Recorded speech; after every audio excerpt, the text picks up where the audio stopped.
Bon après-midi euh, à tous les Congolais de Brazzaville et de la diaspora. C'est Gervais Birangui ici. Je voulais faire cette vidéo pour partager quelques idées pour la conférence internationale des Congolais de Brazzaville euh, que les Congolais sont en train d'essayer de mettre ensemble. Et je voulais essayer de partager certains points et puis probablement mettre en l'air quelques questions aussi que nous espérons que ceux qui sont en train de préparer la conférence vont répondre euh, ou vont peut-être prendre en compte. C'est ça en fait. Euh,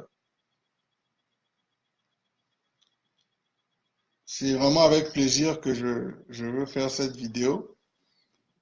Euh, je voulais aussi un peu raconter l'historique euh, des débats certains débats que vous êtes en train de voir maintenant sur vos social media à travers les différents médias de la diaspora.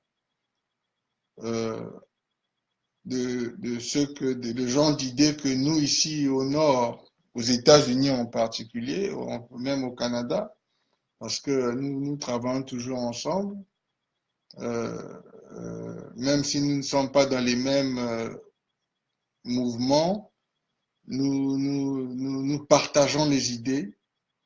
Et comme je l'ai dit dans ma dernière vidéo, euh, j'ai j'appelle les autres. J'appelle les autres leaders, je parle avec eux, je partage des idées et j'écoute ce qu'ils disent. Je vois aussi, par rapport à ce qu'ils disent, nous avons beaucoup en commun.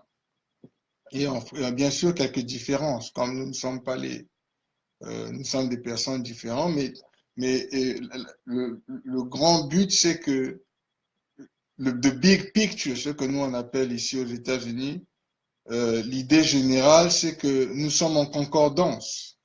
Et je vais essayer d'expliquer un peu, pas à pas, ce que j'essaie de dire et d'où je veux en venir. Écoutez, je veux remercier certains leaders de la diaspora et parmi ceux avec lesquels j'ai parlé récemment, comme mon frère Bernard Pungi pour certaines vidéos récentes qu'il a partagées. J'ai aussi partagé ça sur mon Facebook parce que je voulais que les gens comprennent que nous avons des idées ici qui sont convergentes. Je prendrai un exemple, l'unification des Congolais de Brazzaville. Je pense que les Congolais ayant décidé de faire une conférence internationale, bon, j'ai vu aussi certains débats sur ça. Apparemment, il y a beaucoup de différences du côté francophone de la diaspora, où leur définition d'une conférence internationale n'a pas l'air d'être la même et tout ça. Mais bon, moi, je ne vais pas rentrer dans les détails techniques, politiques, c'est pas ça qui m'intéresse. Moi, ce que je vais essayer de focus ici, c'est sur ce qui est important pour nous en tant que diaspora. Euh, L'idée de la conférence internationale des Congolais n'est pas mauvaise. Dans le sens où, comme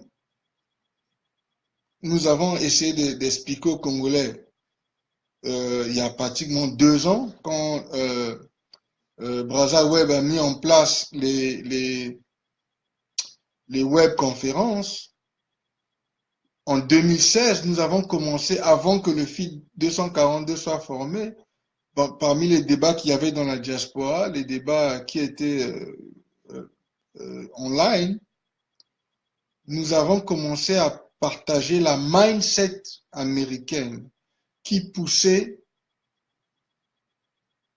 ce que nous on appelait à l'époque l'unification de la diaspora et l'unification des Congolais de Brazzaville.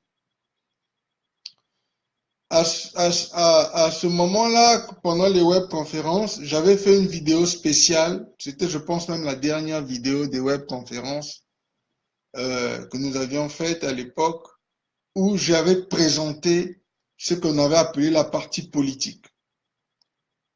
Parce que moi, je ne suis pas un politicien, mais j'ai essayé de partager comment est-ce qu'on réussissait à faire avancer la partie qui est la plus difficile, qui est la partie politique des Congolais de Brazzaville. Et donc, dans cette vidéo, faite en 2016, j'ai essayé de break down, donc de mettre étape par étape, comment est-ce que nous allons unifier la diaspora. Comment est-ce qu'on devrait unifier la diaspora. Quelle est la voie que nous allions suivre pour faciliter à nos frères de se mettre ensemble. Je vais essayer de résumer ça encore aujourd'hui et je veux encore remercier mes frères de la diaspora qui posent pour le bon. J'entends eux de leur côté parfois en Europe ils disent rassemblement.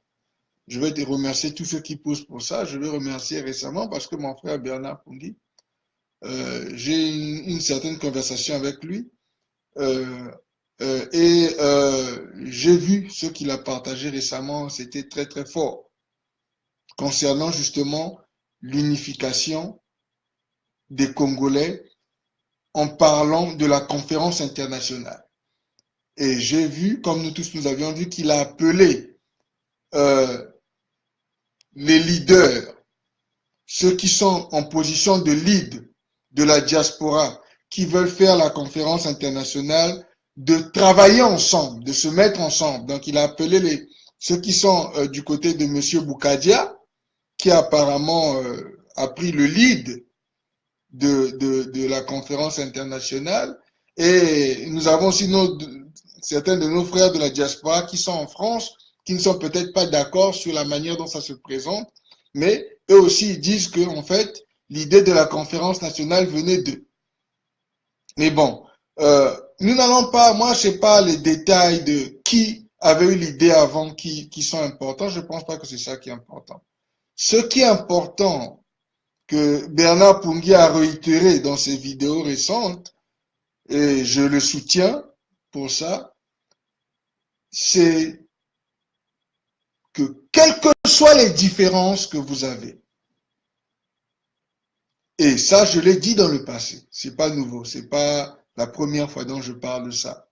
Les gens qui m'ont écouté, avant même le feed et pendant le feed, savent, j'ai été très très clair sur ça, que l'une des raisons pour laquelle nous sommes là où nous sommes, c'est parce que nous sommes divisés.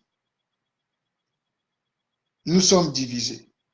Et c'est vrai, Bernard avait raison de dire que, quels que soient les problèmes ou le manque de confiance peut-être qu'il y a entre vous, il est important que maintenant là, que vous avez décidé de faire la conférence internationale, que vous vous asseyez ensemble pour mettre en place ce qu'on doit faire pour la conférence internationale. Ou ce que vous voulez que les autres fassent. Et je vais quand même repartir et essayer de vous donner un résumé de ce que j'ai présenté en 2016, de la mindset des États-Unis ici d'Amérique, l'unification dont je parle. Et je vais vous expliquer pourquoi j'avais présenté ça de cette manière. C'est justement à cause de tout ce que vous voyez là aujourd'hui. La présentation que j'ai faite en 2016 était de dire aux Congolais que, vu tout ce qui nous est arrivé, vu l'historique et la haine et les guerres civiles, il serait bon que les Congolais de la diaspora aient un peu de sagesse. Dans quel sens? Nous savons qu'il y a beaucoup de frustration ethnique entre les gars du Poul, les Nibolek, Niari Bwenza, les Koumou, les gars du Nord, même aussi qui sont divisés parce que les Mboshi et les Makwa, les autres, ceux qui supportent le général Mokoko qui est en prison, ne sont absolument pas d'accord, ne sont peut-être pas absolument d'accord avec ce que M. Sassou Nguesso est en train de faire pour le pays. Donc, il y a aussi des divisions même dans le Nord. Nous avons aussi parlé de nos frères du Kouilou, tout ça, eux qui ont le pétrole et tout ça. Donc, la proposition que j'ai faite en 2016, en ce qui concerne l'unification, devait démarrer en fait dans la diaspora. Mais comme notre histoire est une histoire qui est difficile et brutale, et il y a beaucoup de colère et d'amertume que nous allons guérir, un peu plus tard dans la vidéo, je vais venir et essayer d'expliquer comment est-ce que nous arrivons à la guérison. Mais je vais d'abord essayer d'expliquer comment est-ce que on peut faire l'unification là un peu facilement.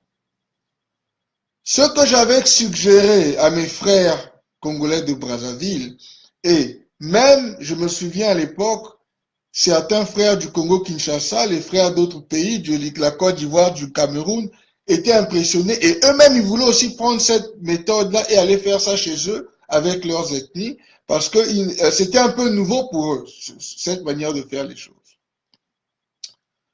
C'est ça qui nous avait un peu fait chaud au cœur à l'époque parce que c'était une présentation un peu différente de ce que les Congolais connaissent et dont les Congolais sont habitués. J'avais commencé de parler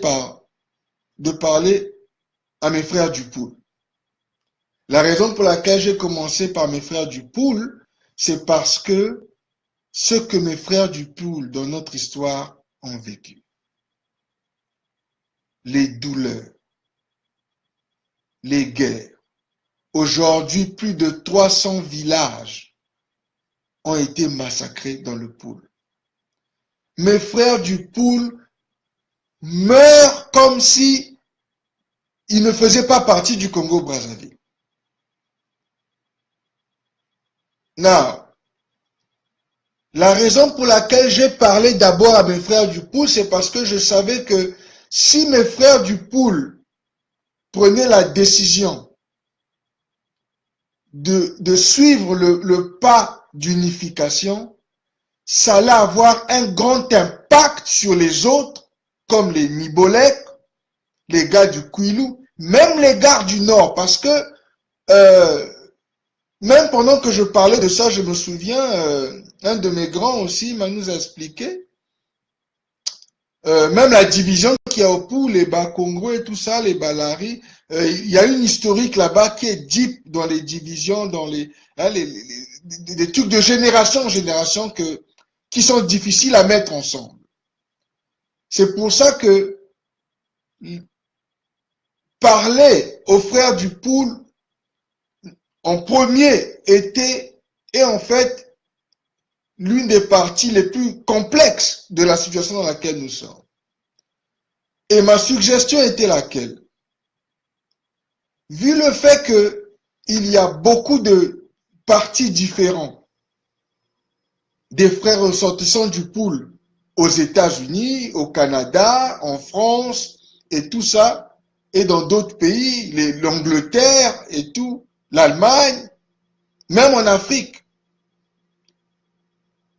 Et que, apparemment, les Congolais de Brazzaville ont toujours, la manière dont on les a préparés dans le système français, dans la mindset française, et de penser que c'est à travers la politique qu'ils vont avoir la solution. Donc, il fallait que je trouve une manière de pouvoir partager avec eux comment en utilisant la politique qu'ils aiment tant. Bon, moi, bien que personnellement, par rapport à ma mindset américaine, je n'ai jamais pensé que la politique serait la première solution pour régler les problèmes du Congo-Brazzaville. Et je vais en venir à je vais expliquer ce que j'essaie de dire. Mais on va rester dans le cadre, dans leur mindset à eux, la mindset francophone, qui a fait croire à nos frères du Congo-Brazzaville que la politique était la solution. Donc, ce que j'avais suggéré était que mes frères du Poul, et je voulais que ça commence même aux États-Unis à cause de l'influence et l'impact que ça va avoir, que leur parti politique ici, que les leaders des différents partis politiques, si on a une vingtaine aux États-Unis d'Amérique, je parle de tous les États des États-Unis, pas seulement de New York ou de Chicago ou de Washington, D.C. ou d'Atlanta, Georgia. Je parle de tous les États-Unis d'abord. Que mes frères du pool qui sont leaders dans leur parti prennent le téléphone, appellent les leaders des autres partis, qui s'entendent sur ceux qui veulent que les Congolais de Brazzaville fassent pour le pool. Les futurs leaders, parce que moi, le plan que je suis en train de présenter, c'est un plan qui va être présenté par les futurs leaders, les leaders du Congo-Brazzaville. Et je vais expliquer la différence entre les jeunes leaders que vous voyez aujourd'hui là, en train d'essayer de mettre les choses ensemble, et nos anciens leaders qui ont été au pouvoir, qui ont été parfois au pouvoir, qui ont été chassés du pouvoir, qui sont revenus, qui font les back and forth, et qui sont parfois dans l'opposition. Mais nous sommes en fait la résistance. Nous ne sommes pas l'opposition, nous sommes en fait la résistance. Parce que nous sommes en train de mettre un concept différent comparé à ce qu'eux ils font. Et je vais expliquer comment est-ce que ça s'attache à la conférence internationale d'aujourd'hui qui est apparemment l'idée par M. Boukadia. Je vais arriver après. Mais je vais d'abord partager l'idée qu'on avait donnée.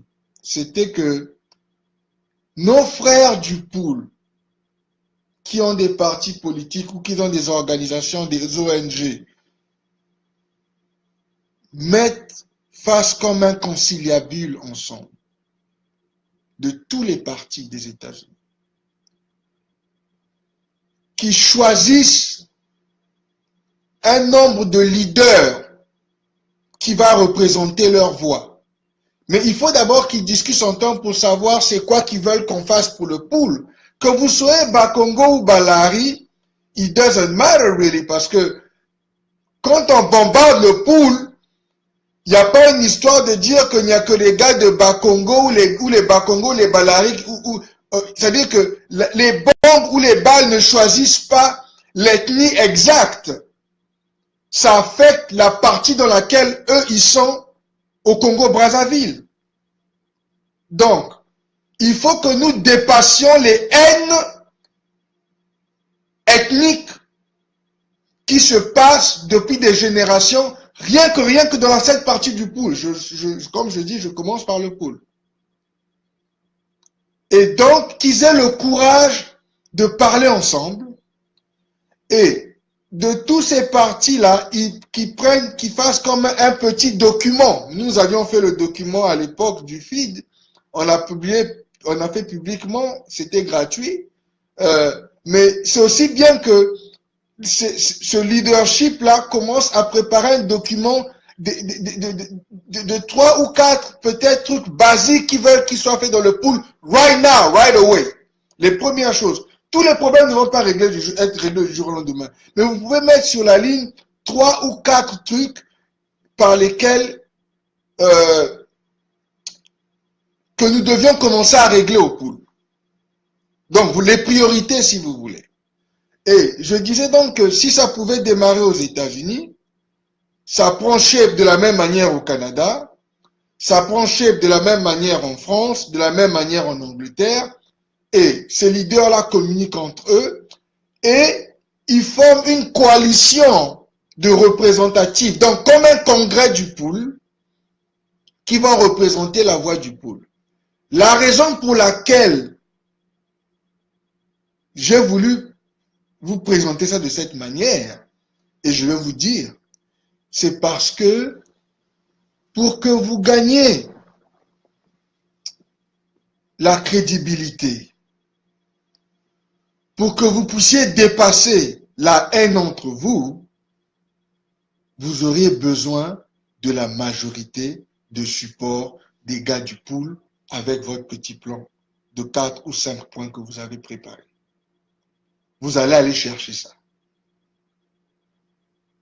La raison pour laquelle on demandait de faire ça petit à petit comme ça, c'est parce que c'est plus facile de commencer petit et de grandir ça. Les gars du pool font ça, J'ai parlé pour les gars du Kwilu la même chose, les gars de Pointe-Noire, les autres aussi, les Bateke, tout ça.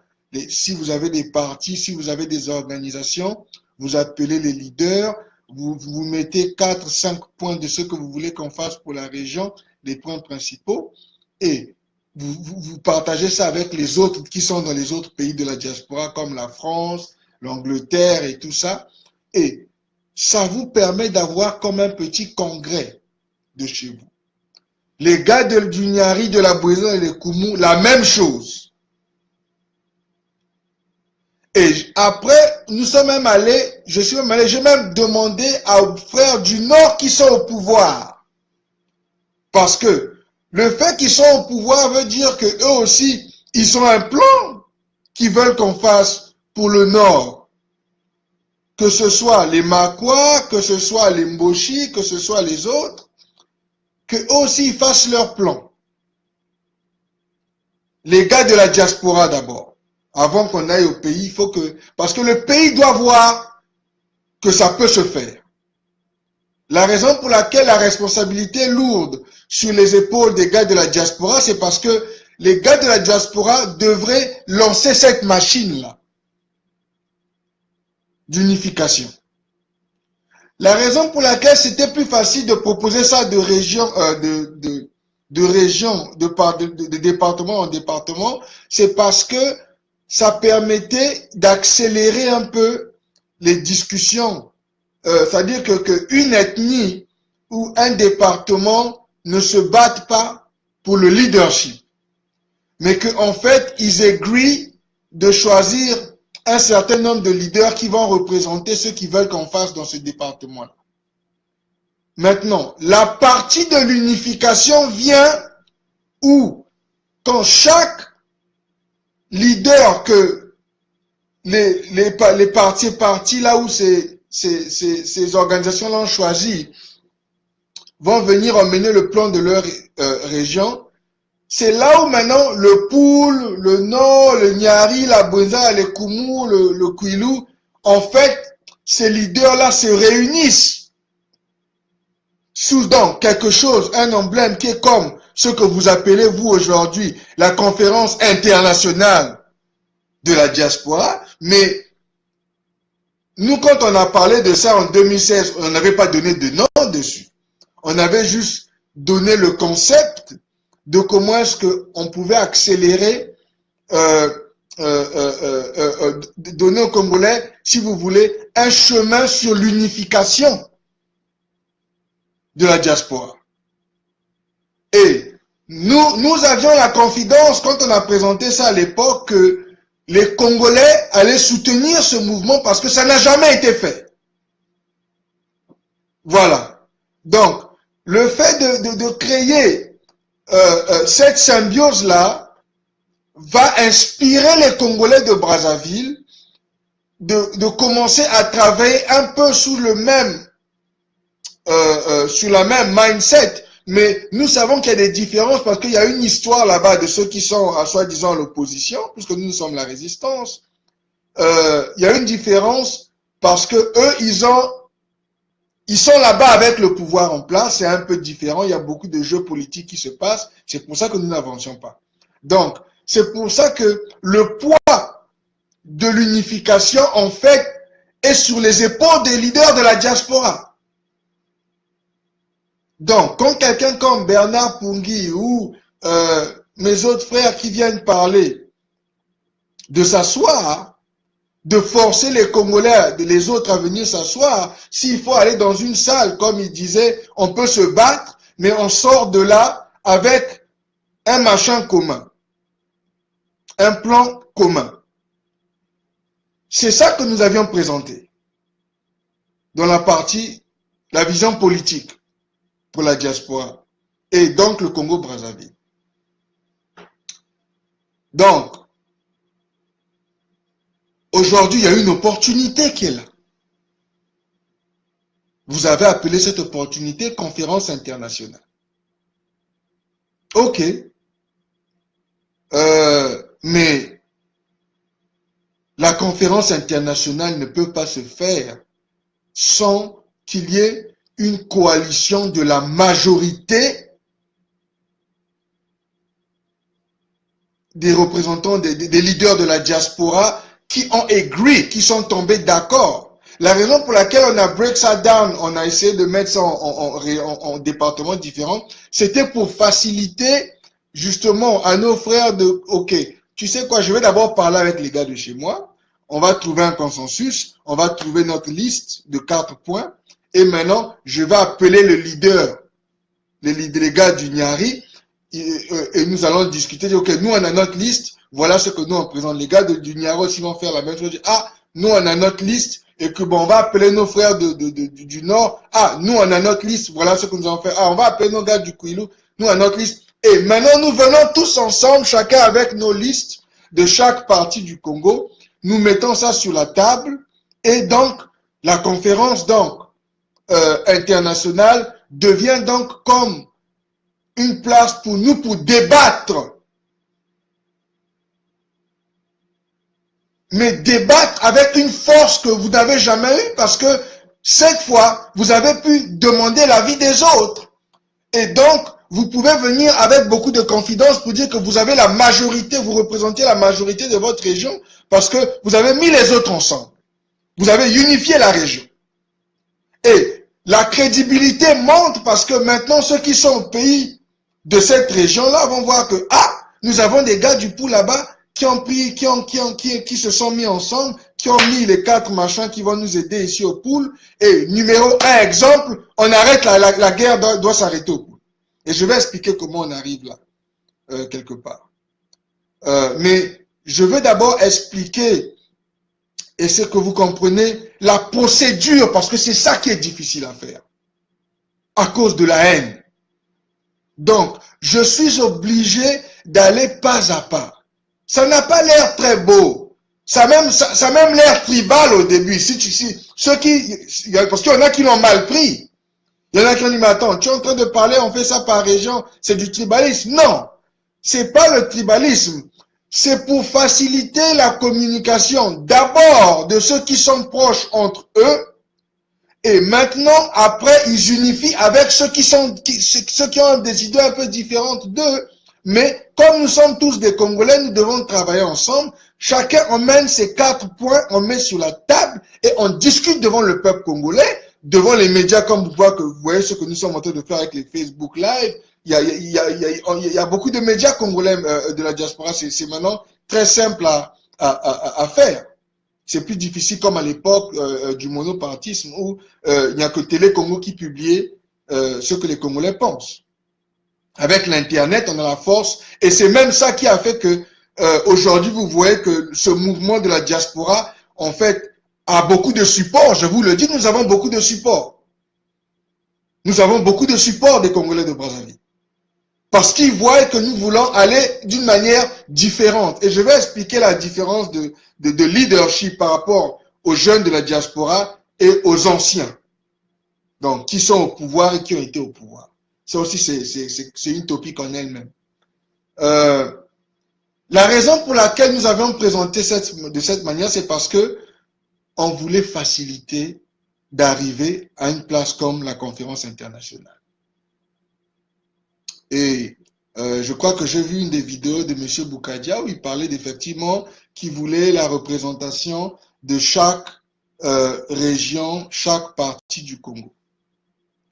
Oui, mais il faut comprendre que ces parties du Congo-là, ils doivent aussi, puisque la diaspora vient de plusieurs pays, il faut qu'il y ait comme une conversation entre les gens de ces pays-là.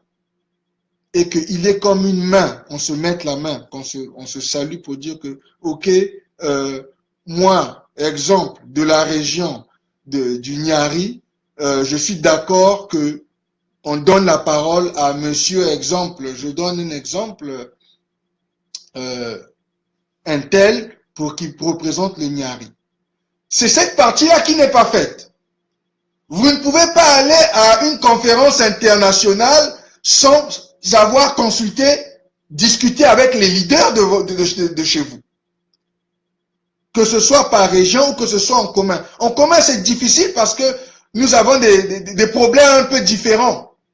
Le pool, tel que le pool est, les gars du pool, en plus mal en ce moment, il faut le dire. Parce que c'est ceux qui sont morts, qui ont été tués le plus. Il faut qu'on le dise. Ça doit être clair. Donc, moi je pense même que nos frères du pool sont même la priorité dans le débat de cette conférence parce que ce bain de sang doit s'arrêter. Mais il faut que eux aussi, ils montrent le leadership de travailler ensemble, qu'ils emmènent leur plan de 4 ou 5 points, ils viennent à la conférence internationale, les gars du Nyari, de la Bouenza, de la Lekumu, bon, nous entendons que vous êtes maintenant les leaders de l'opposition, d'après ce que j'ai compris. Bon, moi, je ne suis pas un politicien, mais ce que je vois et que j'entends et les informations que je reçois. Donc, vous avez une responsabilité d'expliquer, vous, les gars du Nyari, de la Bouenza, de la Lekumu, qui êtes maintenant dans le leadership de l'opposition, quel est votre plan exact pour faire avancer le pays? Mais la partie de la diaspora, vous avez l'opposition là-bas, sur place, au pays, mais vous les gars de la diaspora de ces 3 régions-là, c'est quoi votre plan à vous pour le Congo-Brazzaville que vous allez présenter pour régler les problèmes de ces régions-là? On n'a pas encore entendu ça. Nos gars du Kouilou, les gars du Nord. Mais moi, j'appelle beaucoup les gars du Nord parce que les gars du Nord, le Nord n'a pas que l'Mboshi. Le Nord n'a pas que l'Mboshi. Et ils ont le droit de venir donner leur point de vue et leur plan que ceux qui veulent qu'on fasse pour le Nord.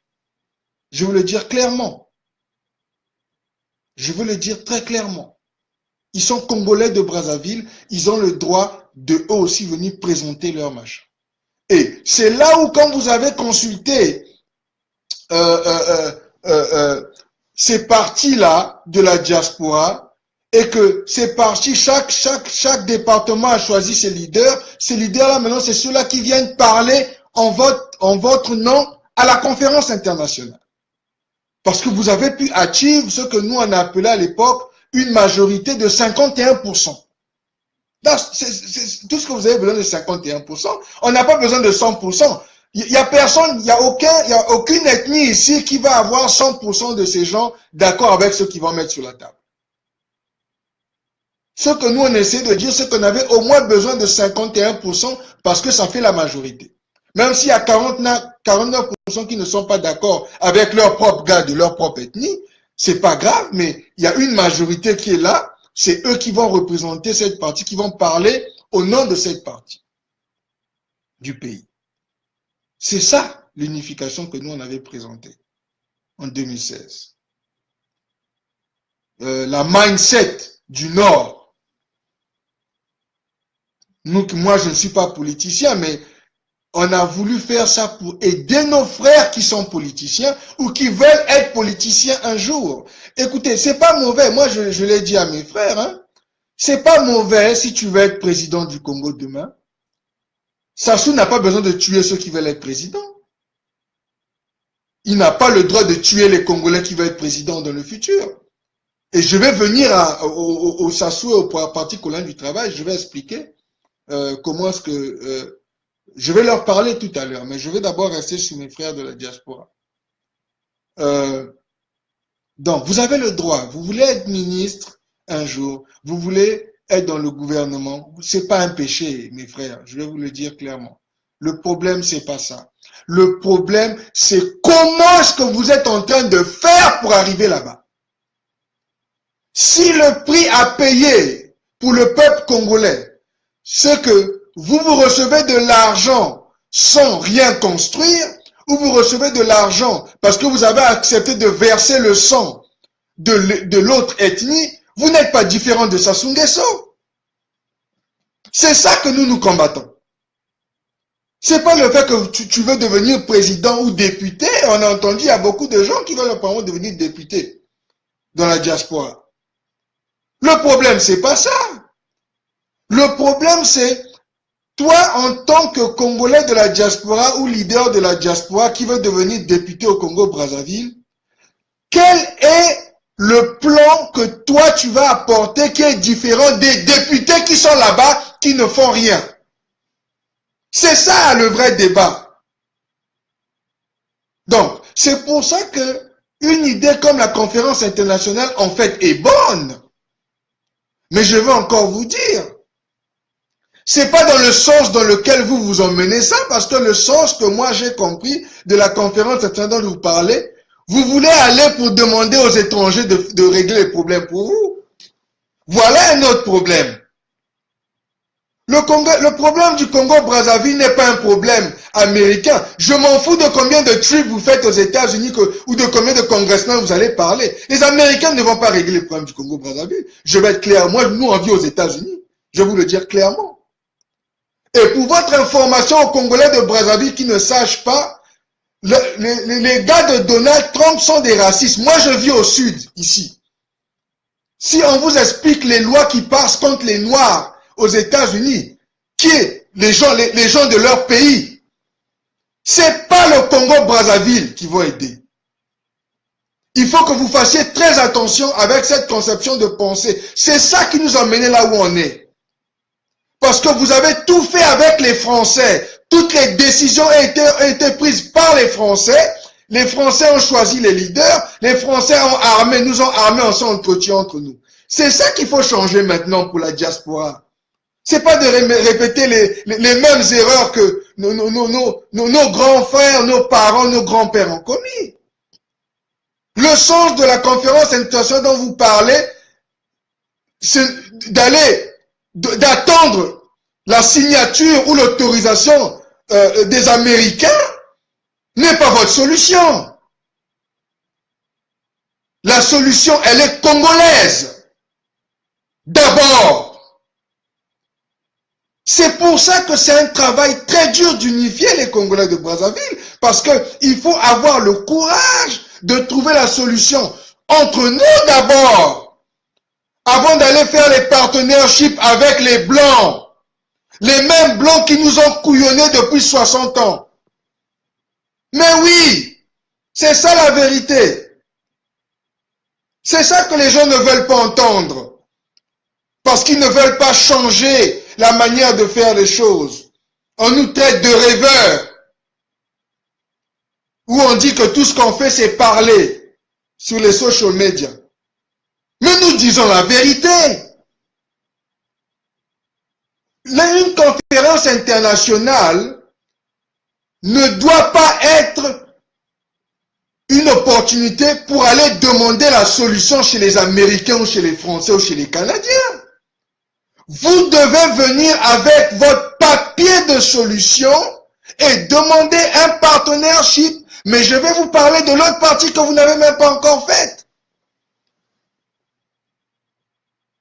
Who's gonna pay for it? Qui va payer pour votre solution? Mes leaders de la diaspora, du Poul, du Nyari, de la Bwenza, de la Lekumu, des Plateaux, de la Cuvette, de la Songa et des autres départements. C'est qui va payer pour votre plan pour construire le Congo? Who's gonna pay for that? C'est ça le problème. C'est pas les Américains. Les Américains ne vont pas payer pour votre plan. On est en train de parler, c'est que vous devez vous unifier et mettre sur la table. Non. Ça doit être payé par des Congolais de Brazzaville. Et moi, j'ai donné le chiffre en 2016. Vous devez contrôler 51% de l'investissement, que ce soit l'investissement politique ou l'investissement économique pour reconstruire. La diaspora, je ne parle pas de l'argent du pays encore. Nous ne sommes pas encore arrivés là. Je vais quote quelque chose que mon frère Bernard Pungui a dit et je vais expliquer pourquoi je suis en train de dire ça. Il faut que nous comprenions maintenant, en 2018, excusez-moi, que la solution pour le Congo-Brazzaville va venir des Congolais de Brazzaville. D'abord, c'est pas des Américains, c'est pas leur pays. Oh, les Français n'en parlent même pas. Hein. Et je pense que même mes frères, c'est tous ceux qui sont en France, ils savent de quoi je parle. C'est la bouillabaisse ce qu'on voit. Même rien que la manière de travailler, c'est la bouillabaisse, c'est dégueulasse. It's disgusting. Que des insultes, que la bagarre. Pendant que vous battez, ça soit encore président. Et le général Mokoko, qui avait gagné en 2016, est encore en prison. Mes frères, cette vidéo, c'est pour aider mes frères qui veulent aller à la conférence internationale. Que vous comprenez que la solution doit être d'abord congolaise. Et je sais que vous allez me dire, mais non, on ne peut rien faire sans les Blancs. Mais vous avez fait avec les Blancs. Regardez là où vous êtes. Vous avez fait avec les Blancs, mes frères et sœurs. Mais peut-être que maintenant, il est temps que nous apprenons à nous faire confiance entre nous. Mais vous n'avez pas l'idée de la force que vous allez créer si vous donnez le temps de vous faire confiance les uns et les autres, de construire l'une des plus grands mouvements de votre pays en formant une force du paycheck. Donc, de pouvoir signer l'argent, ça se fait avec des business, c'est pas avec des boulots. C'est pas vos boulots qui vont faire ça. Je ne vous parle pas de vos salaires, des boulots. On n'en a pas besoin. Ce qu'on a besoin, c'est de former maintenant comme les Coréens ont aux États-Unis, comme les Chinois ont aux États-Unis, comme mes frères arabes qui contrôlent 90% des stations de gaz aux États-Unis d'Amérique. Si vous ne savez pas, allez vous renseigner. Et si vous voulez des détails, vous m'appelez, je vais vous expliquer comment ça se passe. Moi, je n'ai pas honte, je l'ai dit clairement. C'est ça la force économique dont je parle. Vous devez d'abord vous financer vous-même. Vous n'avez plus besoin des Français ou des Américains pour régler vos problèmes. Parce que quand vous pensez que ce sont les Blancs qui vont régler vos problèmes, on se retrouve avec un autre, on va se retrouver avec un autre Sassou Nguesso. Mais oui, ça va être inévitable. Nous allons nous retrouver avec un autre Sassou Nguesso. Notre frère Bernard Pungui vous a partagé des chiffres, mais c'est incontesté. Ce que j'ai entendu, il a même montré le document. Le pauvre, il essaie de faire ce qu'il peut faire pour les Congolais voient et comme ça ils vont voir qu'il n'est pas en train de raconter des bobards. Les gars, Total, l'une des plus grandes compagnies, ils prennent le pétrole de chez nous depuis longtemps. On sait que c'était les elfes. C'est juste des transitions de nom, des grosses conneries. C'est eux qui ont créé à l'origine de toutes nos guerres chez nous. C'est eux qui ont financé ça. Comme nous n'avons pas l'argent, on est allé demander l'argent chez les Blancs. C'est pas ça que vous voulez encore faire là? Donc, Total, qui tire des billions de barils de pétrole, ne paye même pas les taxes. Donc, le gouvernement de M. Sassou Nguesso, sur les 8 milliards, et les gars qui ont sorti ça, c'est des inspecteurs. Moi, c'est ce que je fais. La raison pour laquelle ça m'a touché un peu particulièrement, c'est parce que je suis un inspecteur de carrière. Ça fait plus de 20 ans. Le quality control, c'est ça. C'est inspecter et s'assurer que ce qu'on fait, les produits sont de bonne qualité et ça se vend. Mais c'est rendre compte. Ces inspecteurs-là ont rendu compte des chiffres dégueulasses. 8 milliards de dollars. Sur 8 milliards de dollars qui devaient être payés, le gouvernement de M. Nguesso a pris 150 millions. Donc, écoutez-moi ça. Mais si je vous dis, vous qui voulez aller chercher les Blancs, nous vivons dans leur pays. Ici, là, nous payons des taxes. Si tu as un business, tu vas payer des taxes. Dans nos boulots, On paie des taxes dans nos paychecks. C'est là où une bonne partie de l'argent qu'on fait va. Mais eux, quand ils sont dans nos pays, ils font de l'argent avec nos ressources. Ils ont construit leur pays avec nos ressources. Ils ne peuvent même pas avoir le petit respect. Parce que c'est là, je vais venir à ça par rapport au Parti congolais du travail et au président Sassou, ceux qui sont dans quel état ils ont mené le pays. Ils ne peuvent même pas avoir la décence de payer les taxes sur tous les billions de dollars qu'ils font. Ils s'enrichissent, ils construisent leur pays. Les Congolais ne peuvent même pas recevoir leur argent des taxes. Ou leur contribution, je dirais, au Congo-Brazzaville. Non, mais comme nous, les Congolais de Brazzaville, on n'a pas de... Ce qui nous importe, c'est l'argent. Même si c'est un peu. Dans le peu là, moi, je vais recevoir, moi, Mboshi, je vais prendre pour moi et je vais donner un peu. Je vais venir dire à mes compatriotes qu'il n'y a pas d'argent. On ne peut pas payer les salaires pendant 6 mois. Vous faites des deals comme ça. 8 milliards. Vous allez prendre 150 millions. Voilà nos intellectuels. Voilà. Et les gens vont me dire que c'est des gens éduqués, c'est des gens qui ont des diplômes, c'est des gens intelligents qui sont allés à l'école. Mais il faut faire les maths. 8 milliards, vous prenez 150 millions.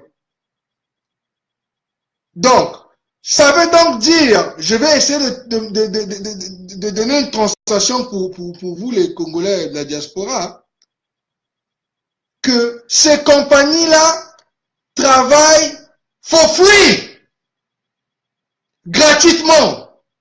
Ils ne payent donc pratiquement rien. Non seulement ils s'enrichissent, non seulement ils sont assis là depuis des années, mais pire encore, ils vous arment, vous les Congolais, pour que vous vous entretuez. Ils vous arment, ils vous donnent les armes. Toi, tu vas prendre les armes, tu vas aller bombarder tes frères aux poules. Et tu vas venir dire que moi, je suis un militaire. Ah, moi, je suis un militaire. Commandant un tel, sergent un tel. C'est toi, travaillant, représentant les FARC, les forces armées congolaises, ta priorité, c'est d'aller éliminer tes compatriotes. Parce que vous avez fait le deal avec le blanc. Vous n'avez pas fait le deal entre vous. Mais c'est ça l'unification dont nous parlons. C'est ça la force économique dont je parle depuis plus de 2 ans.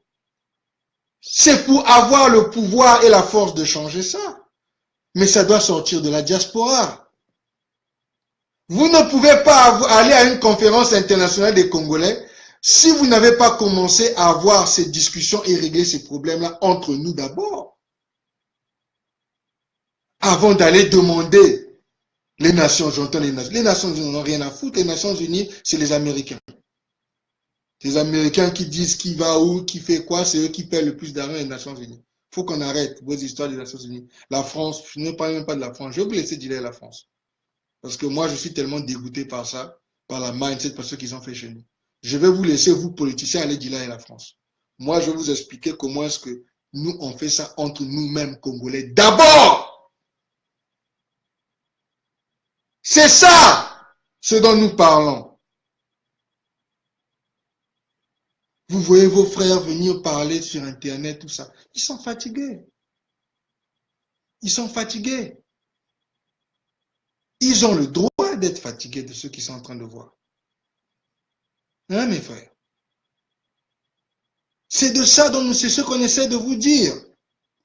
C'est pas une histoire de s'entretuer. Nous ne sommes pas en train de pousser la guerre entre nous. Au contraire.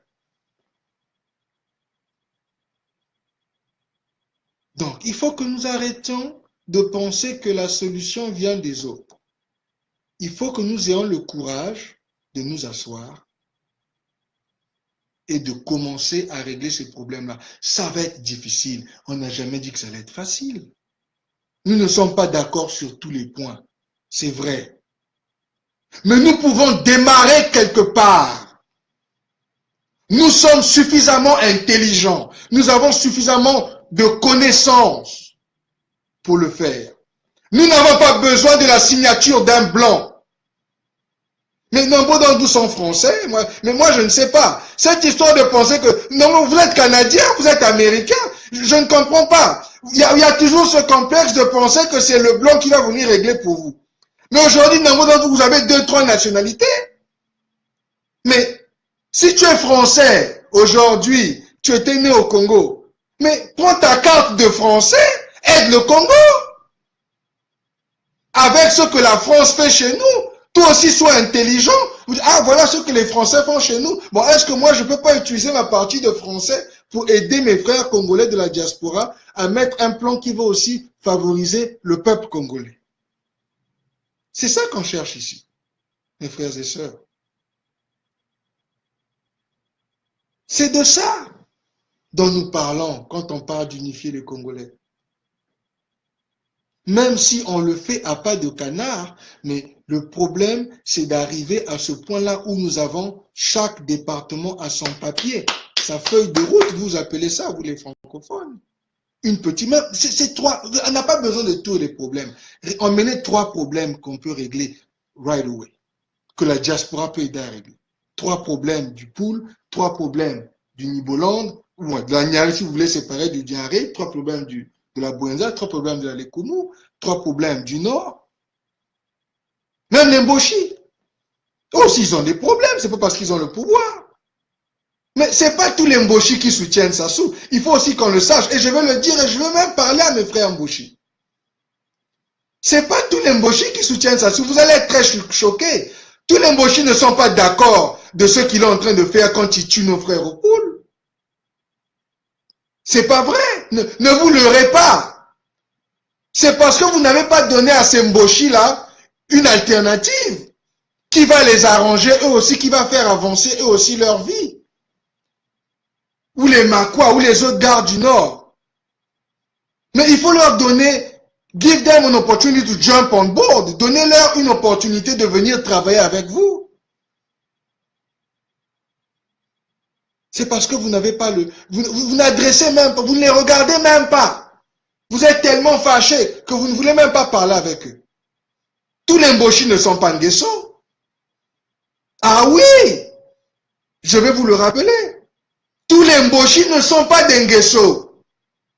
Mes frères et sœurs, il y a des Mboshi qui ne sont pas d'accord. Parce qu'il y a des Mboshi qui sont mariés à des Balari, qui sont mariés à des Banzambi, qui sont mariés à des Bakuni, à des Badondo.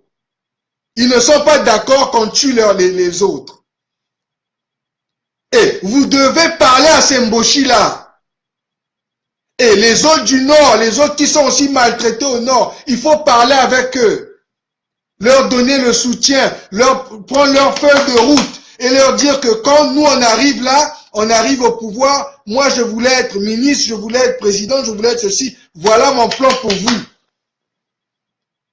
J'avais dit au président du FID, la priorité c'est de chercher la majorité de support des Congolais de Brazzaville, en commençant par la diaspora.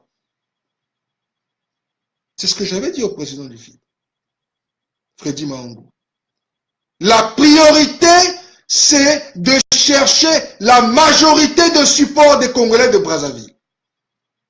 C'est ça, la démocratie. Qui voient qu'on est en train d'apporter des solutions. La diaspora. C'est ça qui est important ici, mes frères et sœurs. Ça, c'était un peu la partie d'unification que j'essaie un peu de vous expliquer ici, de qu'est-ce qu'on essayait de faire, qu'est-ce qu'on essayait de proposer. Et je pense qu'il y a une opportunité qui est là, il faut la saisir. La conférence internationale, c'est une bonne initiative, mais il faut s'unifier. Il faut que toutes les parties de la diaspora soient représentées. On ne veut pas entendre que c'est seulement les gens de Boukadia ou les gens qui soutiennent Boukadia. C'est pas comme ça. Ça, c'est pas l'unification. il faut emmener tous les autres, des autres régions, qui viennent aussi avec leur feuille de route, et que quand on va arriver à la conférence là-bas, ou quand vous allez arriver à la conférence, que chaque parti présente son document de route. Et c'est là où maintenant vous allez unifier un document pour régler les problèmes des Congolais de Brazzaville. Commencez après à advertise la solution avec des nouveaux leaders derrière. Je vais maintenant attaquer la partie de génération de politiciens. Il y a une autre chose qui devrait se faire à cette conférence, et je vais le dire très ouvertement, hein, je ne vais pas le cacher. La génération des gens de Sassou ne peuvent pas avoir le leadership sans la jeunesse de la diaspora. Et je vais le dire pourquoi. Parce que vous avez fait votre travail, il y a des résultats sur votre travail politique. Hein? Tous ceux qui sont là depuis 30 ans, qui ont fait la politique. Votre résultat est médiocre. Et moi, je l'ai dit, on doit passer de la médiocrité à la middle class, à la classe moyenne. C'est ça la phrase de la force économique. On doit passer de la médiocrité à au middle class. Ça veut donc dire que la nouvelle vision de la diaspora qui va être sortie de cette conférence internationale doit emmener beaucoup de jeunes de la diaspora dans la partie solution. Parce que ces jeunes, nombreux ont travaillé, nombreux ont l'expérience, ils ont les diplômes, et ils ont aussi ce vent de nouveautés qu'ils peuvent apporter au Congo-Brazzaville. Parce qu'il faut le dire, la génération de M. Sassou, vous avez fait votre temps. Hein, on vous a écouté, on vous a suivi. Les résultats sont médiocres. I'm sorry. Qu'aujourd'hui vous soyez dans l'opposition, que vous pensez que parce que vous êtes dans l'opposition aujourd'hui, on oubliait quand vous étiez dans le pouvoir, c'est un peu triste pour nous. Le respect qu'on doit vous donner, c'est parce que vous avez servi votre pays pendant des années, vous avez travaillé pour votre pays, mais vos résultats ne sont pas favorables. Donc, il faut laisser aussi les jeunes qui veulent travailler pour le pays, qui sont prêts aujourd'hui à participer dans la reconstruction, il faut les laisser venir sur la table. Ça ne doit pas être un mouvement des dinosaures, parce qu'ils ont un nom qu'on connaît plus que le nom de ces jeunes-là qui ont peut-être les solutions aujourd'hui. C'est ça aussi. Ça, c'est un autre point de cette conférence internationale qu'il faudra adresser. Au même moment, donc vous voyez que c'est très compliqué. Il y a l'unification, il y a la différence de génération qui doit être adressée, et il y a maintenant le but. C'est quoi le but? Le but politique, le but économique, c'est quoi le but? Je vais encore vous réitérer. Je vais le dire, le répéter, vous pouvez aller voir ça over and over. Les Américains ne vont pas construire le Congo. Ils ne vont pas payer pour votre... They're not going to pay for it. Ou même si c'est les armes que vous voulez prendre pour aller enlever ça, ils ne vont pas payer pour ça. Les Français sont avec ça. That's why it's still there. Donc, vous voyez que la seule personne ou la seule partie qui est broke, qui n'a pas de paycheck, c'est vous, la diaspora. Mais il faut créer le paycheck. Moi, je vous ai dit ça. Carte sur table. Il faut créer le paycheck. Il faut créer le paycheck. Il faut créer le paycheck pour financer ça là, ce changement, cette transition là. Il faut créer le paycheck à travers des business, de ownership, à l'étranger d'abord. Et après, ça va se transférer au Congo. Mais il faut créer d'abord le paycheck ici. Ce n'est pas avec vos boulots qu'on va faire ça. Les gens des familles doivent s'occuper de leur famille, ils ont des responsabilités, ils paient les taxes, ils paient les maisons, ils paient les voitures. Ici, il y a d'autres qui nous cassent. Il faut faire comme ce que les autres pays font. ce que les gars des autres ethnies font, du genre les Coréens, même nos frères ouest-africains, ils sont très forts économiquement parce qu'ils sont propriétaires de beaucoup de choses. Mais les Congolais sont propriétaires de quoi? Que ce soit aux États-Unis, de combien de business qui sont owned par 2, 3 Congolais? Combien de business en France sont owned par 3, 4, 5 Congolais? Même d'une région. Si on break ça down par région, combien les gars du pool de business ont? Combien les gars du Niari ont en France, aux États-Unis? Même si on va par région. Il faut construire la force économique, mes frères et sœurs. La liberté ne va pas venir des étrangers, elle va venir des Congolais. C'est ça l'un des autres problèmes. Il faut construire ça, la force économique, mes frères et sœurs. Et ça, c'est quelque chose que vous deviez emmener sur la table à cette conférence internationale. Commencez à dépister comment est-ce que vous travaillez ensemble, vous formez des compagnies, et ces compagnies-là peuvent maintenant aussi à l'étranger, mais après ils pourront aussi aller s'asseoir au pays, aller compétir avec les étrangers qui contrôlent tout. Hein, mes frères? C'est ça, il ne faut pas avoir peur. Cette génération doit construire le Congo avec son argent aussi. Pas seulement l'argent du pays. Pas seulement l'argent du pays. Il faut maintenant avoir son paycheck aussi. Il faut avoir une force économique. OK? Donc, ça, c'était un autre point. Maintenant, je vais essayer d'expliquer ce qui offense beaucoup de gars du pouvoir. Et je vais essayer de parler aussi, de leur parler. Excuse-moi, je vais prendre un peu d'eau, j'ai soif.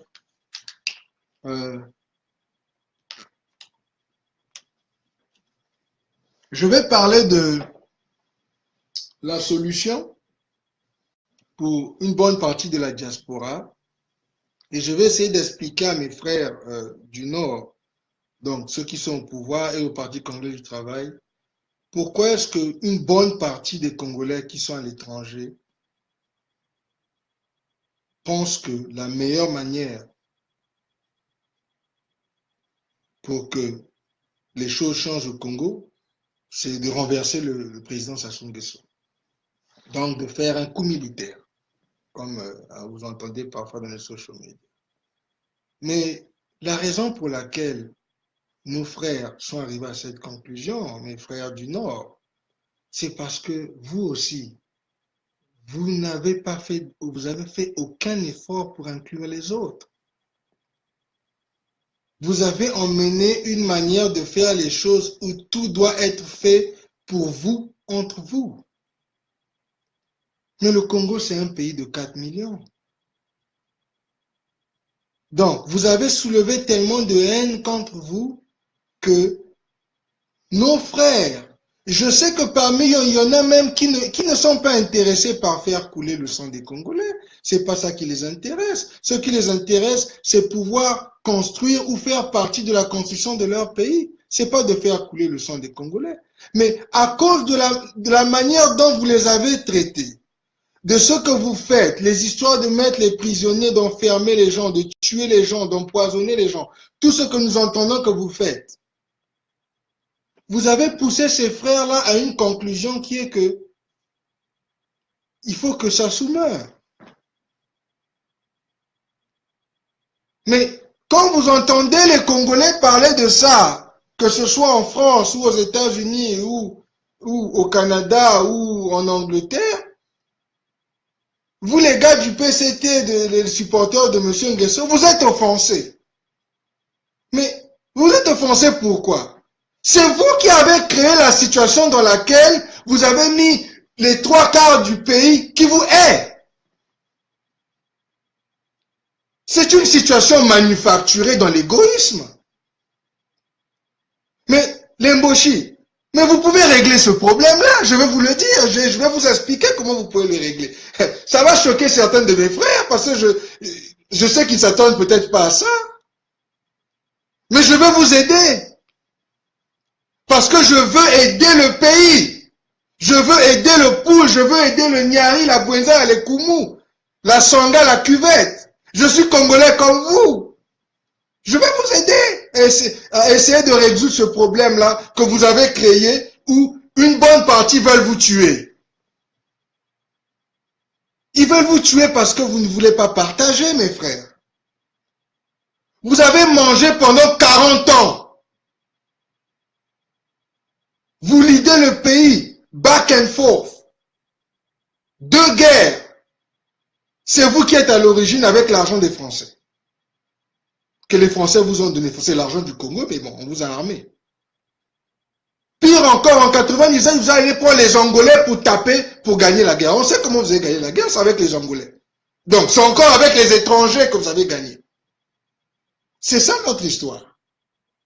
Mais vous êtes surpris aujourd'hui que les jeunes que vous avez chassés du pays, qui sont aujourd'hui des adultes, qui ont des familles, qui veulent aller travailler chez eux, veulent vous dégager avec les mêmes armes que vous les avez chassés. C'est parce que vous ne voulez pas faire de compromis, mes frères du Nord, mes frères du PCT, la jeunesse du Parti congolais du travail. Mais donnez au moins l'opportunité à vos frères de ne pas vous pointer les armes. Mais moi, j'ai parlé avec certains de mes compatriotes là. C'est pas des sanguinaires. Ils ne sont pas à la recherche de sucer le sang des Congolais ou de sucer le sang des Mboshi.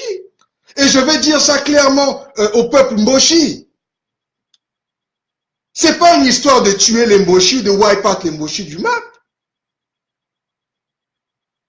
C'est d'enlever le cancer que vous avez créé. C'est manufacturé ça. Cette haine, elle est manufacturée. On peut la réparer demain. Je vais vous expliquer comment vous la réparez, mes frères du PCT. Je vais vous expliquer comment vous la réparez. Sans la guerre. Sans que vos frères s'arment ou financent les gens armés pour venir vous tuer dans votre pays. Dans notre pays. Parce que nous, on ne peut même pas rentrer chez nous sans qu'on soit menacé d'être mis en prison. Parce qu'on a parlé, on a partagé des idées différentes avec le peuple. On a demandé l'unification.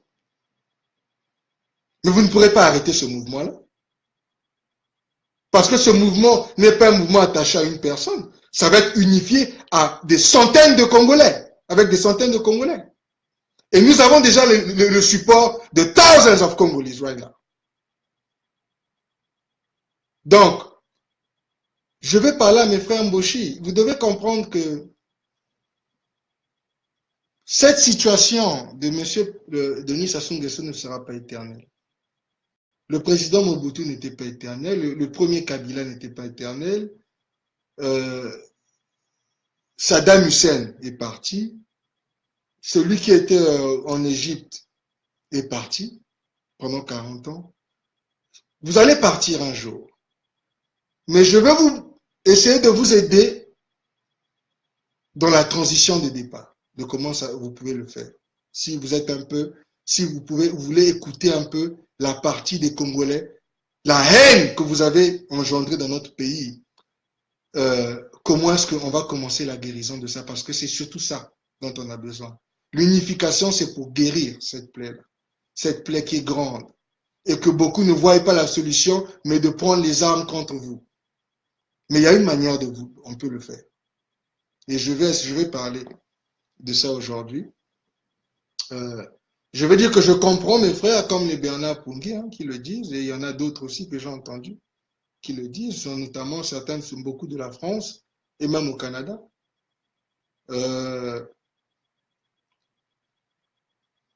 C'est parce que vous avez mis leur dos contre le mur. Et ils sont obligés de le dire parce qu'ils ne voient pas. Parce que vous ne voulez pas laisser un petit terrain où on peut manœuvrer cette situation-là sans que le sang coule au Congo-Brazzaville. Mais je vais adresser ça aujourd'hui. Et je vais m'adresser particulièrement à la génération d'Nguesso, ma génération, notre génération, la génération de Bernard Pungui, de Freddy Maungu, la génération, ceux qui sont de notre génération.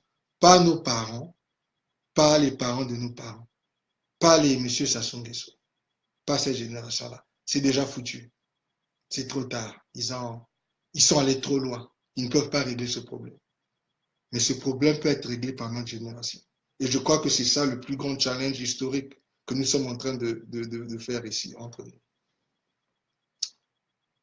Kiki Nguesso, Edgar Nguesso, Claudia Nguesso, tous ceux qui sont Nguesso, qui ont le pouvoir au Congo-Brazzaville, qui sont propriétaires de l'économie, une partie de l'économie du Congo-Brazzaville. Tous les autres Mboshi et les autres qui les soutiennent militairement. Je vais vous dire une chose. Si vous avez le courage de dire au leader que vous avez choisi pendant des années, qui a lidé le Congo-Brazzaville comme il a pu, je vais parler comme lui parle. Il a lidé ça à sa manière à lui.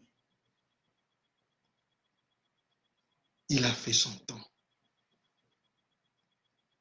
Mais Kiki Nguesso, si tu veux être président du Congo, ou Edgar, si tu veux être président du Congo, ou Claudia, ou Sandrine Nguesso que je connais, Sandrine, toi et moi on se connaît.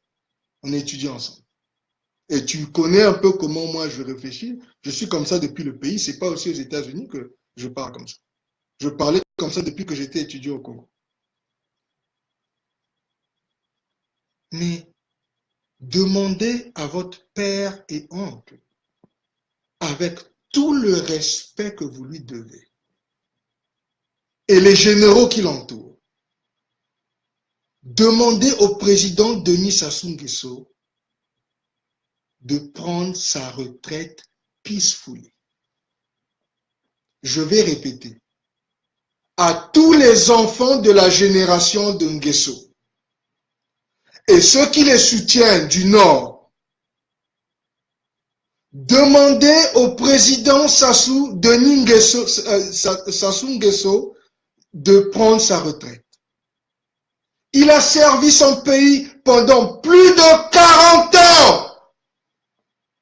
Il a fait tout ce qu'il pouvait faire. Il n'y a rien qui va faire aujourd'hui qui va changer ce qu'il a déjà fait. À cause de la haine, à cause de la haine que le président Denis Sassou Nguesso a engendrée entre nous, Congolais de Brazzaville, il ne peut pas être la solution du Congo-Brazzaville aujourd'hui. C'est la vérité. Je m'excuse si ça vous fait mal d'entendre ça. Le président Denis Sassou Nguesso ne peut pas être le garant de la paix du Congo-Brazzaville parce qu'il a fait partie du problème. Il a donné le temps. He paid his time. He did his time. He has done his time for this country. It's time for him to retire in peace. Je veux le dire. Monsieur le président Denis Sassou Nguesso,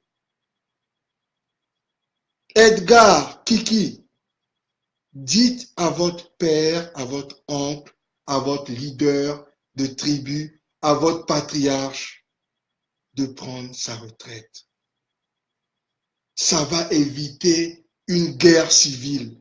Ça va éviter que les Mboshi aient peur qu'on vienne les tuer là où ils sont. Ça va faciliter la transition pour une nouvelle manière de faire les choses au Congo-Brazzaville. Et si vous voulez être président, et je veux le dire, je sais que beaucoup de mes frères de la diaspora vont même m'insulter parce que j'ai dit ça. Mais je veux vous prouver que c'est une histoire d'être Congolais de Brazzaville pour tous les Congolais, pas seulement pour les gens de chez moi. Que quand nous parlons d'unifier les Congolais, nous parlons d'unifier parce qu'il faut mettre sur la table les solutions pour tout le monde. Pas seulement les solutions du Niari, d'où je viens. Mais il faut mettre la solution aussi pour les Mboshi. Mais ils sont au pouvoir, mais il faut quand même leur donner la solution pour le futur. Edgar Kiki. Je sais que nous savons tous que c'est vous qui êtes next in line. Vous voulez que le nom de Nguesso reste au Congo les 50 prochaines années. Mais il y a un problème ici que vous n'avez pas fait attention, c'est que votre génération à vous n'est pas la génération du président Sassou. Nous sommes différents. Ce que nous sommes en train de faire est complètement différent que ce que nos parents ont fait. Je vais vous le dire clairement.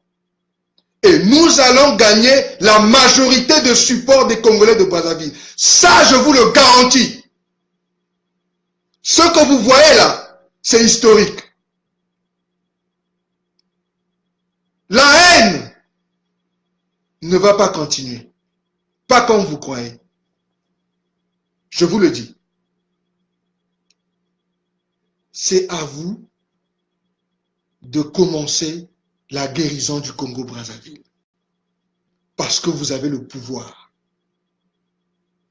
Demandez à votre père, à votre oncle, de prendre sa retraite. Il a servi son pays.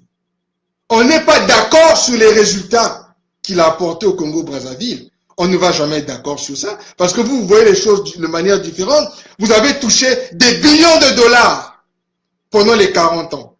Vous vivez dans un niveau que les 3/4 de votre peuple ne verront même peut-être jamais. Donc nous n'allons jamais être d'accord sur comment est-ce que la vie des Congolais au Congo se présente par rapport à la manière dont vous, Kiki, vous, Edgar, vous, Claudia, vous avez vécu, comparé à vos frères, surtout vos frères du pool que vous êtes en train de tuer. La première des choses que vous devez faire, c'est ça. Demandez au président Sassou d'aller à la retraite, qu'il aille à la retraite avec sa dignité, avec ses galons de généraux. Il est dans l'histoire du Congo. Il n'y a personne qui va l'enlever de l'histoire du Congo parce que tu ne peux pas parler aujourd'hui du Congo-Brazzaville sans parler de Denis Sassou Nguesso. On n'est pas content de ce qui se passe, de ce qu'il y a, les résultats, mais il fait partie de l'histoire. Donc, il sera toujours dans l'histoire du Congo-Brazzaville. Mes frères Mboshi, c'est la première des choses que vous devez faire. Demandez à votre père, oncle, d'aller à la retraite. Number 2. Vous devez l'idée l'arrêt à la guerre qui se passe au pool.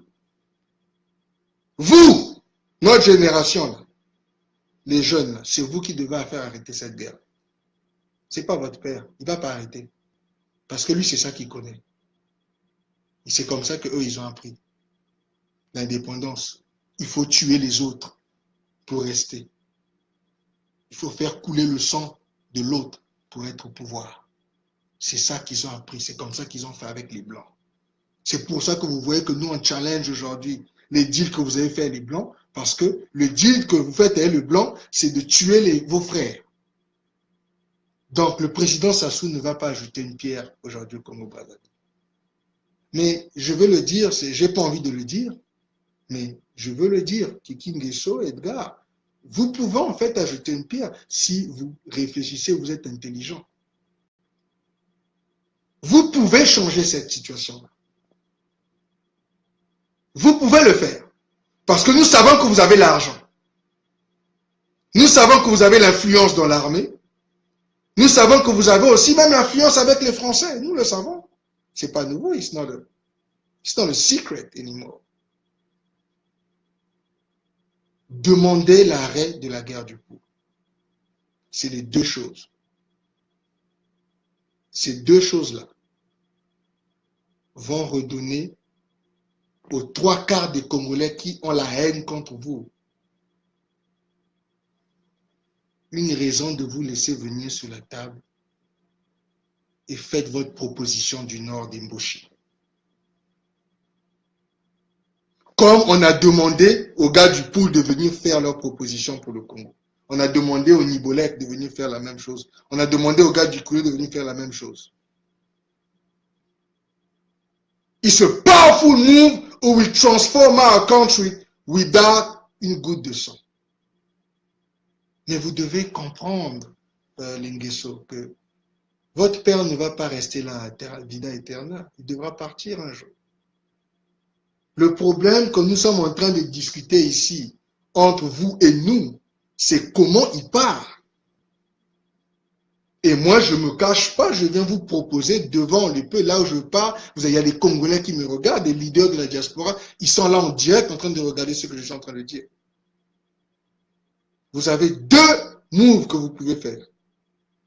Demandez au président Sassou Nguesso de retire et demander l'arrêt de la guerre du Congo. Vous pouvez le faire. Sans une goutte de sang versée. La justice, par rapport à ce que votre père a fait, sincèrement, nous allons laisser ça au peuple, aux leaders qui vont venir donc après lui, de décider. Mais je vais vous donner un exemple de healing. Je vais encore le faire. Pour ne pas qu'on dise que Gervais Birangui est là pour verser le sang des Congolais, ou bien que je suis en train de pousser la guerre contre les Mboshi ou contre les gars du Nord. Mais je vais vous dire que la meilleure manière pour vous, les Nguesso, de commencer à régler cette histoire de haine qu'il y a contre vous et les Mboshi, c'est que après que vous ayez demandé qu'on arrête la guerre, ce sont les Mboshi qui doivent aller réparer, reconstruire le pôle. Yeah, you heard that. Vous avez bien entendu ce que j'ai dit. C'est la responsabilité des leaders du Parti congolais du travail, Mboshi en majorité, d'aller reconstruire le pôle que vous avez brûlé, que tous les Congolais voient que vous êtes en train vous avez commencé la guérison. Nous devons appeler les vieux, la partie traditionnelle, les sages,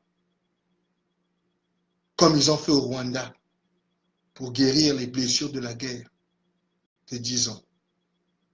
Il faut venir demander pardon. Appelez les vieux qui ont tout perdu. Les vieux réfugiés dans les pays voisins. Laissez-les revenir à Brazzaville. Que ces jeunes-là qui sont allés tuer et brûler demandent pardon. Pour ne pas que la malédiction que vous avez engendrée suive votre ethnie, Mboshi. Commencez la guérison du Congo-Brazzaville. Et le courage. Vous pouvez le faire sans qu'une goutte de sang soit versée. Mais je vous assure que vous allez être surpris de la réaction des Congolais si vous le faites. La guérison doit démarrer. Demandez au président de retire, il a servi son pays 40 ans. Demandez l'arrêt de la guerre, vos forces armées, d'arrêter la guerre du Poul, retirer, sortir l'armée du Poul. Et les Mboshi doivent reconstruire avec l'argent qu'ils ont eu, que vous avez pris au Congo, vous devez reconstruire le Poul. Et ces jeunes-là qui sont allés tuer doivent commencer à comprendre qu'ils devront demander pardon aux vieux du Poul, aux mamans qui ont été déplacées. Il faut demander pardon. Il faut demander pardon. Il faut montrer que vous voulez faire mieux que votre père, votre oncle, Kiki, Edgar, Claudia.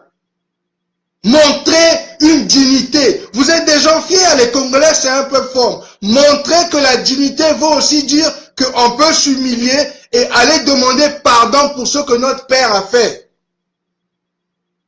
Commencez la guérison.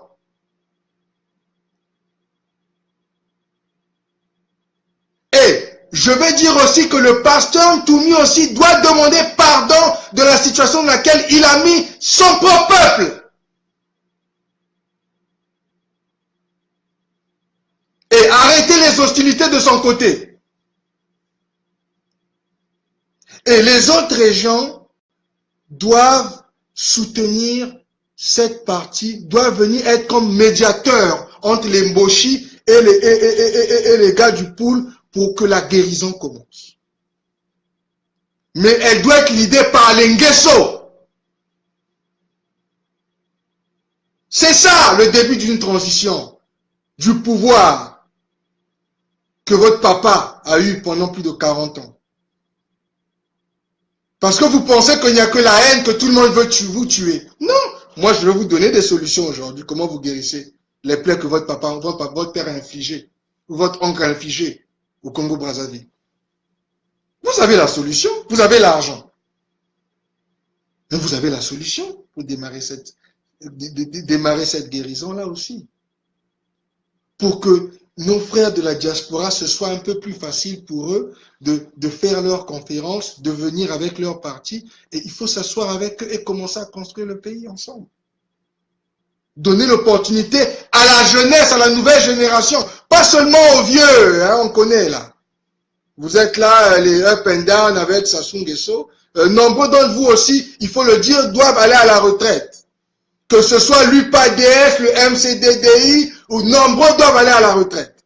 Vous avez servi votre pays. Parce que c'est la même génération de Sassou Nguesso. Il faut laisser les jeunes commencer à venir amener une nouvelle manière de faire les choses et de créer une situation où on va pouvoir créer cette guérison.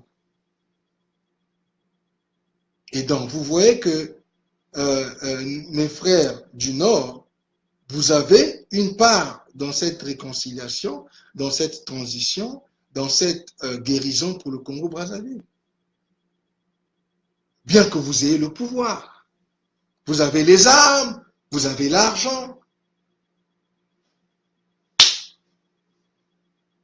Mais vous n'avez pas l'amour de votre peuple. La haine, tous les jours, il y a la haine partout. Les gens sont fâchés. Les gens pleurent. Votre pays, les gens pleurent. Les gens pleurent. L'humiliation que vous faites à la nouvelle génération, aux jeunes. Ils vont dans les lycées, ils n'ont pas de bons. Ils vont dans les universités, ils n'ont pas de bourse. Ils sont humiliés tous les jours. Ils vont travailler, ils ne sont pas payés. Mais il faut commencer à réparer ça. Hein, mes frères Nguesso? Vous êtes Congolais. Nous devons vous emmener sur la table de discussion pour ne pas que le peuple nous accuse de vous avoir mis à l'écart. Parce que nous faisons ça parce que nous sommes convaincus que nous avons et nous allons avoir la majorité des Congolais avec nous. Et quand le moment là arrivera, nous pointerons du doigt cette vidéo où vous avez reçu l'offre de guérir les plaies que votre père a déposées chez nous. Que vous avez eu l'opportunité, que la diaspora vous a donné l'opportunité de venir construire le Congo et emmener le Congo dans une nouvelle direction. Sans une goutte de sang. C'est pour vous montrer que nous ne sommes pas des sanguinaires. Nous parlons parce qu'on est fatigué du statu quo, la médiocrité. On doit passer, je vais répéter, de la médiocrité à la middle class, à la classe moyenne.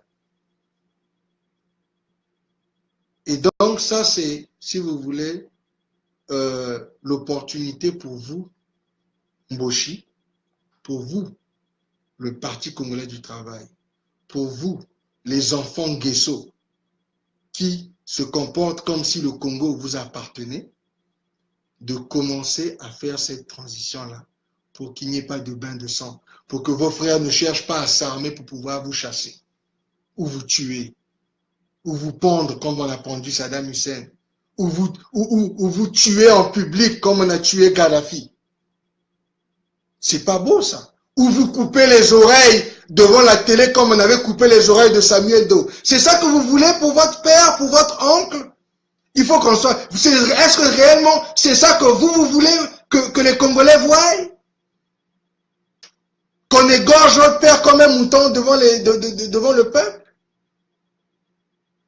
Mais il peut partir avec un minimum de dignité, sans qu'une goutte de sang coule. Et laisser une transition en place qui va permettre aussi à la diaspora, et même, je le répète, les vieux des anciens des partis, des grands partis de chez nous, l'UPADS, doivent aller à la retraite. Il faut laisser une nouvelle manière de faire les choses aux jeunes de venir construire le Congo. Vous avez eu votre temps. Vous vous êtes entretués entre vous. À un moment, vous faites la guerre, à un moment, vous êtes ensemble. On est fatigué de ça. Donc, parmi vous, il y en a aussi qui doivent partir. Pas seulement les gars du PCT, les gars de l'UPADS, les gars du MCDDI, ou de je sais pas de quel nom ils ont donné. Ils ont maintenant des nouveaux noms politiques et tout ça. Il faut qu'il y ait un son nouveau, un son d'unification qui inclut nos frères Mboshi. Mais nos frères Mboshi doivent comprendre que les autres aussi veulent que le Congo soit construit chez eux aussi, pas seulement à Oyo. Eh, mes frères, le Congo-Brazzaville n'est pas fait que d'Oyo, mes frères. Hein? Ayez quand même un peu pitié aussi des autres. Laissez aussi qu'on construise au Poul, qu'on construise à Sibiti, qu'il y ait des routes, qu'il y ait des écoles construites. Laissez travailler aussi que les autres aussi mangent un peu. Puisque c'est une histoire de manger. Mais vous avez une opportunité là de régler cette histoire de haine et de guerre civile. Et ça, c'est ce que je veux partager avec les enfants Guesso. Je sais que vous êtes, vous avez quand même quelque chose dans la tête. Même si vous êtes dans les emprises des histoires de franc-maçonnerie ou quoi. Et ce qui est triste, je vais vous dire, on dit chez nous que c'est des histoires de franc-maçonnerie. Mais les francs-maçons sont ici aux États-Unis. Si je vous montre les villes, comment ils construisent chez eux, ils ont construit leur pays, mes frères. Les francs-maçons sont ici aux États-Unis. Ils ont des églises partout.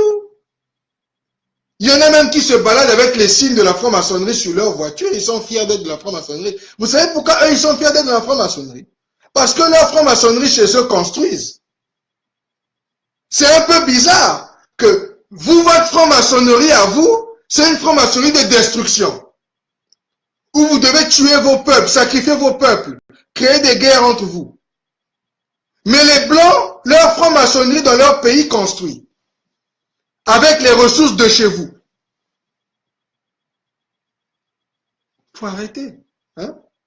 Vous qui voulez hériter du pouvoir de M. Sassou, vous devez aussi commencer maintenant à comprendre que votre génération n'est pas la génération de votre père ou de votre oncle. Que les choses vont être différentes. Et nous allons réagir différemment. Nous allons unifier les Congolais. Et nous allons injecter le capital. Ce qui n'a jamais été fait. Nous n'allons pas attendre les Blancs. Je m'excuse. Ça, je vais vous le dire clairement. Donc, c'est un peu ça que je voulais partager à propos de ce qui peut être présenté comme idée à la conférence internationale des Congolais. Je voulais être un peu franc et un peu brutal. Je voulais aussi soulever les concerns, les inquiétudes de beaucoup de nos frères de la diaspora, mettre ça sur la table. Et je sais que nombreux ne vont même pas vouloir entendre ça parce qu'il y en a qui ne veulent rien entendre, les histoires de Dila avec les Kikingeso et les autres. Mais je pense que si nous voulons unifier le Congo sans guerre civile, il faut que donner l'opportunité aux autres aussi de régler les problèmes qu'ils peuvent régler. Et sincèrement, les enfants Guesso peuvent régler le problème du président parce que on suppose que c'est eux qui sont next in line. Ils peuvent simplement demander au président d'aller à la retraite. C'est tout. Nous n'avons pas besoin de guerre civile. Nous n'avons pas besoin que des milliers de Congolais meurent parce que M. Sassou Nguesso doit partir. We don't need that, really. We don't have to do that way. Mais il faut que ces enfants comprennent ça. Vous devez comprendre que là où nous sommes arrivés en 2018, il est temps que votre papa est à la retraite et que vous commencez à guérir les plaies que votre père a causées. Arrêtez la guerre du pool, commencez le healing. Il faut que ces militaires-là qui sont allés brûler le pool aillent demander pardon aux villageois, à ceux qui ont été chassés de chez eux. Il faut commencer à demander pardon. Et c'est à vous de mettre l'argent pour aller reconstruire. Et la diaspora de l'autre côté ici va commencer aussi à mettre les choses ensemble. Il faut que les gars du Niari, les gars des autres régions soient comme, le médiateur, puisse aider que cette transition-là entre les Mboshi et les Bakongo, les Balari, que ça puisse commencer à guérir. Hein, messieurs les Kolela?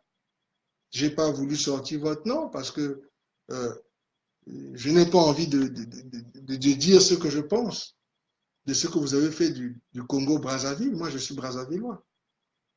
Hein? Et monsieur Kolela, vous êtes les héritiers de votre père.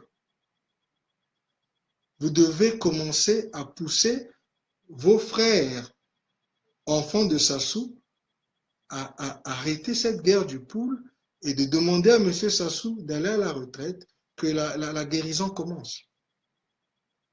Sans verser une goutte de sang. Nous n'avons pas besoin de guerre civile. Le Congo, c'est un petit pays. Nous sommes que 4 millions. Nous n'avons plus besoin de guerre. Nous avons besoin de construction. C'est ça, ce que vous voyez ici sur les médias. C'est ça que nous, on va pousser. Et que nous allons faire dans notre pays. Mais écoutez, je veux vous remercier pour le temps que vous m'avez donné. J'espère que vous allez penser à partager certaines de ces idées. Et si vous devez avoir des discussions, vous discutez avec vos frères congolais, il faut le faire. Hein, il n'y a pas de problème. Moi, je n'ai pas peur des différences d'opinion. C'est ça qui fait qu'on s'élève les uns des autres. Mais cette vidéo donne l'opportunité aux enfants Nguesso de régler le problème de M. Sassou, dans le sens où ils peuvent demander gentiment à leur père qui se retire, qui va à la retraite avec dignité. Qu'il ne soit pas, qu'ils ne finissent pas tués, assassinés ou quoi là dans un machin. Lui dans Nida, ça ne va rien arranger. Ça ne va pas rien arranger. Rien que même pour vous les Mboshi, c'est pour ceux que, comme c'est une fierté pour vous, laissez-le partir avec dignité. Hein, mes frères? Laissez-le partir avec dignité. Demandez-lui de partir avec dignité. Et que la transition, le healing commence, que la guérison du pays commence. Et la diaspora, on va travailler et par rapport aux conférences, ce qui sortira de là, ben, vous verrez comment donc les solutions vont se faire. Et c'était la proposition que je voulais faire au pays aujourd'hui. Merci beaucoup encore. Mon nom est Gervais Birangui. Et je ne sais pas si vous avez des questions. Je vois mon grand qui est là. Dimitri Poa, merci beaucoup, qui est venu, qui a fait beaucoup de commentaires ici. Oui, for life insurance too, pour l'unité nationale et plus. Merci beaucoup, grand, merci, j'apprécie ça. J'ai aussi vu les autres qui étaient connectés avant. C'est un peu certaines idées pour vous aider. Hein? Monsieur Boukadia, essayez aussi d'écouter un peu, voir ce que les autres proposent ici aux États-Unis. Essayez de voir si vous pouvez trouver une manière de parler à ceux qui sont au pouvoir et à l'opposition par rapport à ce que nous partageons ici. Il y a des solutions. On peut régler ce problème sans verser une goutte de sang. Ok. Merci beaucoup à vous tous et que Dieu vous garde. Et vraiment, je vous souhaite la réussite. Merci.